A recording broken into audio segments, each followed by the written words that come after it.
Tooth bonding എന്ന് പറയുന്നത് അതൊരു കോസ്മെറ്റിക് ഡെന്റൽ പ്രൊസീജിയർ ആണ്. പല്ലിൽ വന്നിട്ടുള്ള പൊട്ടലുകൾ, വിള്ളലുകൾ, അതേപോലെ ഡിസ്കളറേഷൻ, പല്ലുകൾക്കിടയിലുള്ള ഗ്യാപ്പ് ഇവയെല്ലാം കറക്റ്റ് ചെയ്ത് കോൺഫിഡന്റ് ആയിട്ടുള്ള സ്മൈൽ പേഷ്യൻസിന് കൊടുക്കാൻ ടൂത്ത് ബോണ്ടിങ്ങിലൂടെ കഴിയും. ഇതിന്റെ ഏറ്റവും വലിയ പ്രത്യേകത എന്താണെന്ന് ചോദിച്ചാൽ കോസ്മെറ്റിക് ഡെന്റിസ്ട്രിയിൽ ഏറ്റവും ചെലവ് കുറഞ്ഞ രീതിയിലും അതേപോലെ കുറഞ്ഞ സമയത്തിനുള്ളിലും ചെയ്തു തീർക്കാൻ പറ്റുന്ന ചികിത്സാ രീതിയാണിത്. ടൂത്ത് ബോണ്ടിങ്ങിനെ കുറിച്ച് ഡീറ്റെയിൽ ആയിട്ട് അറിയണമെന്നുണ്ടോ? നോക്കാം.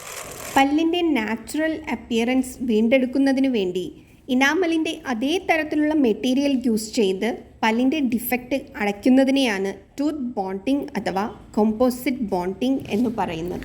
ഏത് സാഹചര്യത്തിലാണ് ടൂത്ത് ബോണ്ടിങ് ചികിത്സാ രീതി തിരഞ്ഞെടുക്കുക? പല്ലുകൾക്കുണ്ടാകുന്ന പൊട്ടലുകൾ, വിള്ളലുകൾ, പല്ലുകളിലുണ്ടാകുന്ന നിറവ്യത്യാസം, പല്ലുകൾക്കിടയിലുള്ള ഗ്യാപ്പ് തുടങ്ങിയവയെല്ലാം കറക്റ്റ് ചെയ്യാൻ ഇന്ന് ഡെന്റിസ്ട്രിയിൽ നമ്മൾ അവലംബിക്കുന്ന ചില ചികിത്സാ രീതികളാണ് dental crown, veneer, composite bonding തുടങ്ങിയവ.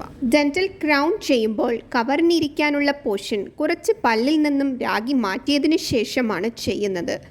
ക്രൗണിൻ്റെ അത്രയ്ക്കില്ലെങ്കിലും വെനിയറിൻ്റെ കാര്യത്തിലും പല്ലിൻ്റെ ചെറിയൊരു ഭാഗം റിമൂവ് ചെയ്താണ് വെനിയറും ഫിക്സ് ചെയ്യുന്നത്. താരതമ്യേന ചെലവ് കൂടിയ ഡെന്റൽ ക്രൗണിനും വെനിയറിനും ആൾട്ടർനേറ്റീവായി മേൽപ്പറഞ്ഞ പോലെ യാതൊരു തരത്തിലുള്ള ട്രിമ്മിംഗ് പ്രൊസീജിയറും ആവശ്യമില്ലാത്ത കോമ്പോസിറ്റ് ബോണ്ടിങ് ഉപയോഗിക്കാറുണ്ട്. അതായത് അഫോർഡബിലിറ്റി ആണ് പ്രയോറിറ്റി എങ്കിൽ ഇതൊരു മികച്ച ആശയം തന്നെയാണ്. കുറഞ്ഞ സമയത്തിനുള്ളിൽ എങ്ങനെ പ്രശ്നം പരിഹരിക്കാം എന്നുള്ളതാണ് നിങ്ങളുടെ പ്രശ്നമെങ്കിൽ മൈനർ കോസ്മെറ്റിക് പ്രോബ്ലംസ് എല്ലാം ഒറ്റ സിറ്റിങ്ങിൽ നമുക്ക് ഡെന്റൽ ബോണ്ടിങ്ങിലൂടെ ചെയ്യാവുന്നതേ ഉള്ളൂ. വളരെ കുറഞ്ഞ രീതിയിലെ പല്ലിന് ഡാമേജ് ഉള്ളൂ എങ്കിൽ ഡെന്റൽ ബോണ്ടിങ് വഴി അത് റിപ്പയർ ചെയ്തെടുക്കാം.